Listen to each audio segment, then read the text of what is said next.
In this video, we are going to study about the Fajans method. Fajans method is also known as indicator adsorption method. Indicator adsorption method हम इसे क्यों बोलते हैं? क्योंकि it is based on the mechanism of adsorption. I hope that we know the difference between absorption and adsorption. अगर कोई भी substance या कोई भी केमिकल एक दूसरी लेयर के अंदर पूरी तरह से पेनिट्रेट हो रहा है तो हम उसे बोलेंगे एब्जॉर्प्शन. हाउएवर अगर वो उसकी सरफेस पे एक्यूमुलेट हो रहा है और एक लेयर फॉर्म कर रहा है तो हम उसे बोलेंगे एड्सॉर्प्शन. तो हमारा ये जो फजांस मेथड है इसमें क्या होता है, हमारा जो इंडिकेटर होता है वो हमारा जो सोल्यूशन के एटम्स या केमिकल या कंपाउंड्स होते हैं उसके अराउंड एक लेयर फॉर्म कर लेता है, ठीक है, उसको पूरी तरह से एड्सॉर्ब कर लेता है. तो इसीलिए हम इसे बोलते हैं द इंडिकेटर एड्सॉर्प्शन मेथड.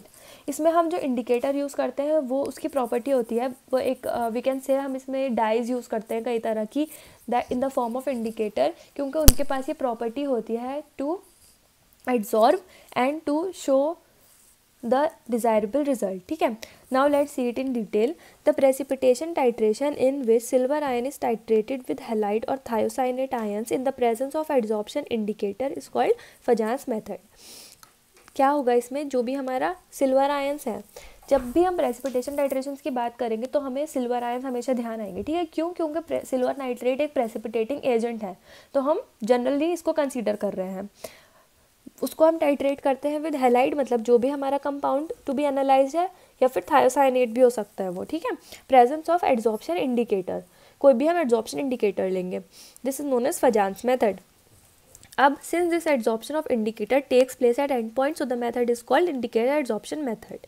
ये जो एड्सॉर्प्शन अकर हो रही है इंडिकेटर की, मैं जो आपको अभी बता रही थी कि इंडिकेटर हमारा एड्सॉर्ब हो जाएगा या फिर एक पूरी लेयर फॉर्म कर लेगा अराउंड द केमिकल स्ट्रक्चर, तो वो जो हो रहा है वो हमारा अकर हो रहा है एट द एंड पॉइंट, इसलिए हम इस मेथड को बोलते हैं indicator adsorption method. The indicator which is a dye like dichlorofluorescein exist in a solution as ionized form, usually as anion. सबसे पहले हमें ये ध्यान रखना है हम इसमें कौन सा इंडिकेटर यूज़ कर सकते हैं. एक एग्जाम्पल हम लर्न कर लें, हम फ्लोरोसिन लर्न कर लें, ठीक है, डाइक्लोरोफ्लोरोसिन. तो ये जो हमारा डाइक्लोरोफ्लोरोसिन है ये एग्जिस्ट करता है इन आयोनाइज्ड फॉर्म. यूजुअली ये F नेगेटिव की फॉर्म में एग्जिस्ट करेगा, मतलब एनायनिक फॉर्म में. This method is generally use to quantitative analyse halide ions and thiocyanate ions. चलिए now let's see the mechanism of it. इसमें देखिए सबसे पहले क्या हो रहा है. सबसे पहले हमने जो रिएक्शन देखी थी उसमें क्या हुआ था, जो हमारा NaCl था, वो हमारा कोनिकल फ्लास्क में था, वो रिएक्ट कर रहा था विद जो हमारा ब्यूरेट में AgNO3 था, मतलब सिल्वर नाइट्रेट था, ठीक है. तो हमारा AgNO3 के साथ रिएक्ट कर रहा था और हमें क्या मिल रहा था, AgCl. ये हमारी इनिशियल रिएक्शन थी, मतलब वाइट प्रेसिपिटेट ऑफ AgCl. तो ये जो हमारा AgCl था ये वो है, ठीक है, जो हमें प्रेसिपिटेट मिला था.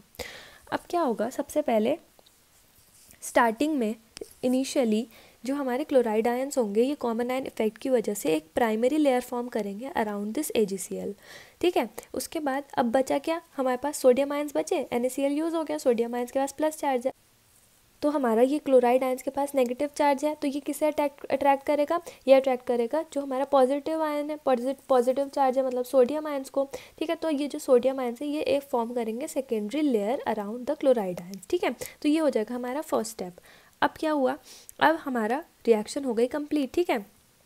अब हम आते सेकंड स्टेप पे, जब हमारी एंट्री हो रही है हमारे नाइट्रेट आयंस, ठीक है. अब हमारा ये NaCl यूटिलाइज हो गया.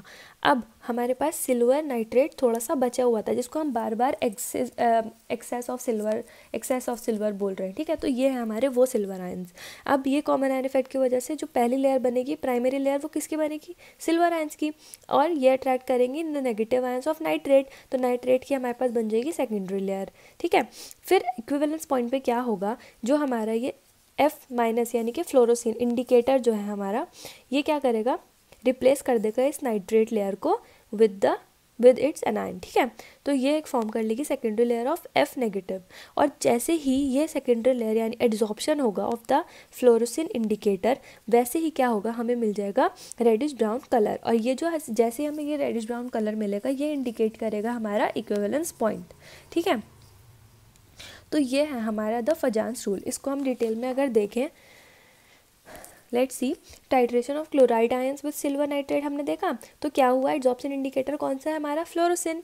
अब सिल्वर नाइट्रेट ब्यूरेट में लिया और क्लोराइड आयंस हमने लिए solution with indicator in a conical flask, ठीक है।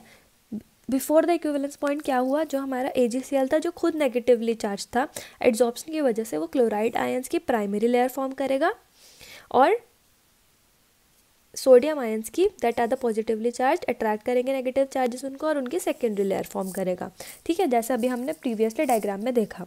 फिर क्या होगा,